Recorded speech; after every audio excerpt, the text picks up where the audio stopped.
আমি একটা তোমাদের সাথে রেসিপি শেয়ার করতে চাই। সেটা হলো ঝিঙে ভর্তা বলতে পারো বা ঝিঙে বাটা বলতে পারো, এক একজন এক একটা বলে। তোমাদের সাথে আমি ছোট্ট করে এটা শেয়ার করতে চাই। ঝিঙেগুলো ভালো করে কেটে নিয়েছি, ছোট ছোট করে সেটা কেটে ধুয়ে নিয়ে আমি স্বাদ মতো লঙ্কা দেবে, আমি 5টা লঙ্কা দিয়েছি, যে যেমন ঝাল খাবে। মিক্সিতে ব্লেন্ডারে ব্লেন্ড করে এবার ব্লেন্ড করা হয়ে গিয়েছে আমার। যেগুলো ব্লেন্ড করার পরে আমি হালকা তেল দিয়ে দিয়েছি কড়াইয়ের মধ্যে। তেলটা গরম হতে আমার যেটুকু টাইম লাগে তোমরা দেখতেই পাচ্ছ। তেলটা মোটামুটি গরম হয়ে এসেছে, দেখতেই পাচ্ছ। আর একটু টাইম, তেলটা মোটামুটি গরম হয়ে এসেছে। এর মধ্যে আমি সামান্য কালো জিরে দিয়ে দেব, স্বাদটা ফ্লেভারটা চেঞ্জ হওয়ার জন্য।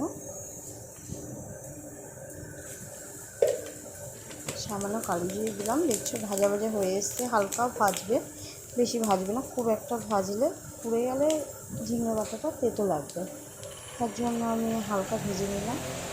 তার মধ্যে আমি দিয়ে দিয়েছি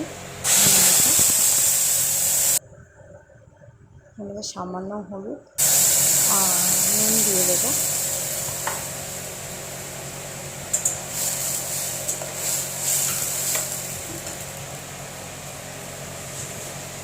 তোমরা দেখতেই পাচ্ছ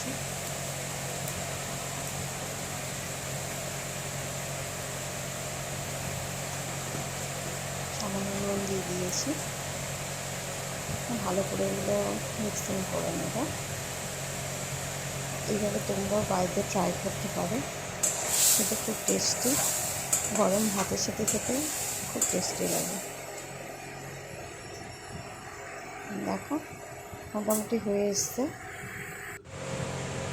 দেখতেই পাচ্ছ।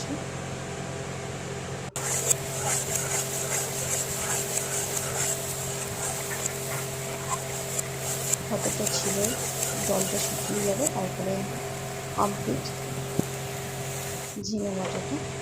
তোমরা একবার ট্রাই করে দেখতে পারো।